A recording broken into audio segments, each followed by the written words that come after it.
This class, we're going to do a recap of the different pricing structures you can expect from different areas, different channels within the marketing funnel. And you see we have our favorite diagram of the marketing funnel here for you. So when we look at programmatic video and audio, YouTube comes in a little cheaper than most of the other items, usually around $10 CPM, cost per 1,000 impressions there. When you get into Hulu, OTT, depending on the level of targeting and the depth you go into on the demographics that you target, you're looking at a $25 up to I would say $45 cost per 1,000 there. And audio, for programmatic audio, it all depends. If you're doing Spotify, you could get something like that. For Pandora, they usually have pretty high minimums to get in. For audio, a lot of times they want you to have a minimum spend. Same's the case with Hulu as well. Now when we get into targeted display, there's a range of pricing there, but that's usually priced out by CPM or cost per 1,000 as well.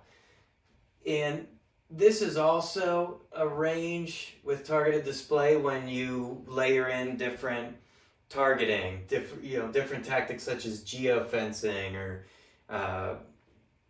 the layers of targeting you put within your contextual targeting. So we're going to say there, the average you're looking at is a $10 to $15 CPM. Sometimes you could even get lower, like an $8 if you are just real high funnel blasting your message out there. You get in that $7 to $8 range. But I'd say typically when you layer in some targeting, you're going to be in that range. Email marketing is priced out, by number of emails, or email list. So how that works is you look at the target market of people you want to target by interest, by demographic, by area, and you get some projections on how many emails you could hit with that type of targeting. Moving into social media advertising. So across Facebook, LinkedIn, Twitter, you're looking more at a $7 to $8 CPM on average. So $7 to $8 per 1,000 impressions there. Now, for social media, you can also do campaigns focused on traffic or clicks. And now anytime you do that, anytime you focus on clicks versus impressions, you're going to get lower impressions, but more clicks. Just the way you target it is targeting a slimmer audience, but more likely to click.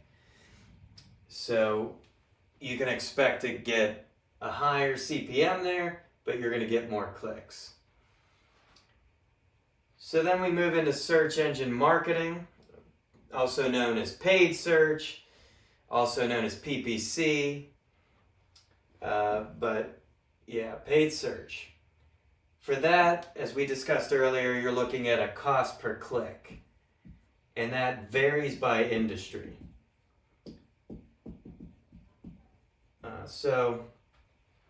Just thinking of some recent clients that I've worked with, there was a university client that had a $4 cost per click, and a bank focused on mortgages. And mortgage is one of the top highest costing term for cost per click for paid search. and that was around a $13 cost per click.